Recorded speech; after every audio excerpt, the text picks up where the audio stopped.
It's not about the quarterback, the defense, or the offensive line. No. This year, it's about one position wide receiver, and more specifically, George Pickens. Now, you're probably thinking, wait, isn't CeeDee Lamb the big star? Sure, Lamb's the foundation, but we're talking about a guy who changed the Cowboys' offense when he came to town. A young, dynamic player who could make or break Dallas' future. Pickens. So let's break it down. Do the Cowboys pay up big to keep Pickens in 2026?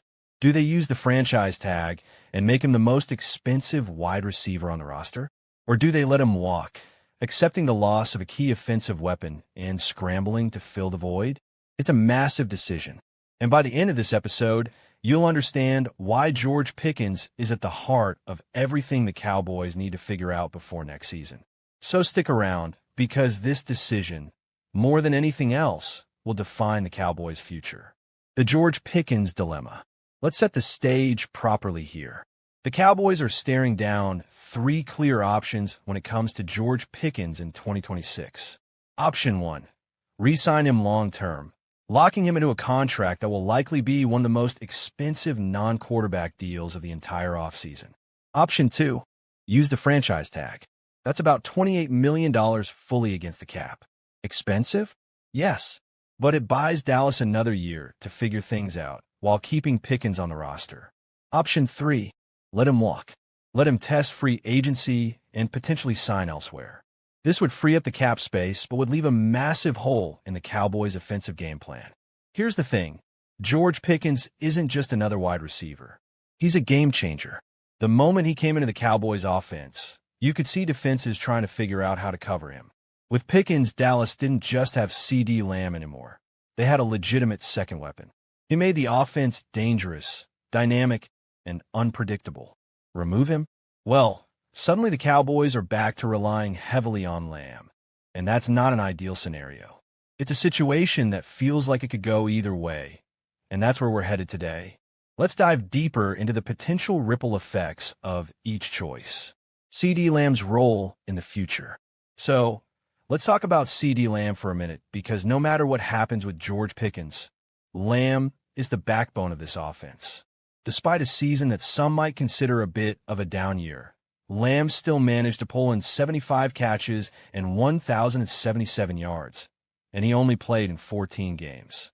Now, the reason for his somewhat lower numbers was clear. Pickens took targets, Jake Ferguson emerged as a red zone threat, and Lamb had to deal with injuries. But here's the thing. If Pickens leaves, Lamb is going to have to carry the entire receiving core, and that's a big ask. He's a capable WR1, but is he going to be able to handle that kind of burden year after year? Co-host. Exactly. And remember, Lamb was constantly drawing double coverage in 2025. With Pickens potentially gone, you're asking Flournoy or a rookie to step up as the number 2 receiver. That's a lot of pressure to put on an improving guy. Right? This is the crossroads the Cowboys face. Can Lamb thrive in a heavy-duty role as the sole top option, or do they need to re-sign Pickens and keep that dynamic duo intact? The pressure is on. Ryan Flournoy, the wild card. Now, let's talk about Ryan Flournoy, the guy who's made some noise this season and could be a huge factor if Pickens leaves. Flournoy started the season on the practice squad, but by the end of the year, he had worked his way past Jalen Tolbert, Jonathan Mingo, and even Cavani Turpin in the depth chart. The guy is clearly building trust in the system and with Dak Prescott. Dallas didn't waste any time locking him into a 2-year deal, so Flournoy's future with the team looks secure for now. But here's the big question. Is he ready to step up as a full-time WR2 if Pickens walks? That's a tough ask. Flournoy showed flashes in 2025, but consistency is the key. The Cowboys are not in a position to give him a full season to figure it out, especially if they want to stay competitive. Cavani Turpin and Jonathan Mingo, the disappointments. Let's switch gears and take a look at 2 players who haven't really lived up to expectations. Cavani Turpin and Jonathan Mingo. Turpin, the former All-Pro returner, was supposed to take on a bigger offensive role in 2025, but he was mostly absent from the offense. His most significant contributions came in the return game, but even there, he was a step behind his usual standard. And then there's the financial question. Turpin carries a $4.7 million cap hit in 2026. If he's not producing on offense or special teams, is he really worth that much? It's something the Cowboys have to weigh very carefully. Then we have Jonathan Mingo, a guy the Cowboys took in the 4th round, hoping he would be a valuable contributor. Well, after a season where he's been passed up by Flournoy on the depth chart, it's looking like Mingo could be a cut casualty. His lack of production and minimal special teams value make him a candidate for release. These two players could be financially expendable and won't likely move the needle for Dallas in 2026. The free agent market. What are the alternatives? So if the Cowboys don't bring Pickens back, what are their options? The free agent market offers some intriguing, but imperfect, choices. Take a look at Alec Pierce, who's shown some potential with Indianapolis, but hasn't quite reached the level of consistency needed for a starting WR2 role. Then there's Wan'Dale Robinson, who's been up and down with the Giants, and Romeo Dew, who's had his flashes in Green Bay, but has been inconsistent. These are younger guys who could be good options, but there's a catch. They're not guaranteed to be the kind of player that Pickens was for Dallas. And none of them have shown the consistency to replace a player like Pickens immediately. On the other hand, you've got the older, maybe cheaper veterans like Deebo Samuel and Jawan Jennings. They come with their own set of risks, but could be effective, especially if the Cowboys are trying to balance cap space with roster needs. The draft. Could the future be in the rookie class? Now, if Dallas doesn't land a big-name receiver in free agency, there's always the draft. The Cowboys have 2 first-round picks in 2026, and there's no doubt that one of them could very well be used on a wide receiver. This could give Dallas the opportunity to pair a rookie with CeeDee Lamb, building around a cheap, high-potential option for the next few seasons. The draft could solve the problem long-term, but there's a big question of whether a rookie receiver can contribute immediately and whether the Cowboys are willing to pass on a defensive upgrade to make this investment. The Dallas Cowboys have officially entered a new phase on defense, and it starts with one decision that quietly set the tone for everything that comes next. Christian Parker is now the defensive coordinator in Dallas, coming over from the Philadelphia Eagles, a franchise that has built its recent success on discipline structure, physicality, and adaptability. While much of the early attention has been on Parker assembling his coaching staff and installing his philosophies, that phase will pass quickly. Before long, the spotlight will shift to what truly determines whether those ideas can succeed: the roster. Once that transition happens, it becomes impossible to ignore the reality facing the Cowboys. This defense has holes, and not small ones. The most urgent needs are on the defensive side of the ball, and the front office knows it. Fortunately for Dallas, the 2026 NFL Draft offers a rare opportunity. With 2 first-round picks, the Cowboys are positioned to reshape the identity of their defense in a single night, provided they make the right choices. What makes this moment especially fascinating is how well the Cowboys' needs align with the direction Christian Parker is likely to take the defense. Parker comes from a system that values versatility, players who can wear multiple hats, defenders who can disguise intentions and execute complex responsibilities without sacrificing physicality. This is not a scheme built on specialists alone. It thrives on hybrids, on defenders who can blur positional lines and force offenses to hesitate. In a recent mock draft by Pro Football Sports Network's TJ Randall, Dallas does exactly that. With their first 2 selections, the Cowboys address the spine of the defense by targeting a hybrid linebacker and a true cover corner, 2 positions that define modern NFL defenses. The names attached to those picks are Arvell Reese out of Ohio State and Colton Hood from Tennessee, and together they represent more than just talent upgrades. They represent a philosophical shift. At pick number 12, the Cowboys are projected to select Arvell Reese, a linebacker who, under normal circumstances, would not be expected to still be on the board. Reese is widely viewed as one of the most impactful defensive players in the class, often mocked inside the top 5. His presence at 12 would require a very specific draft day slide, but as Randall notes, it is not impossible.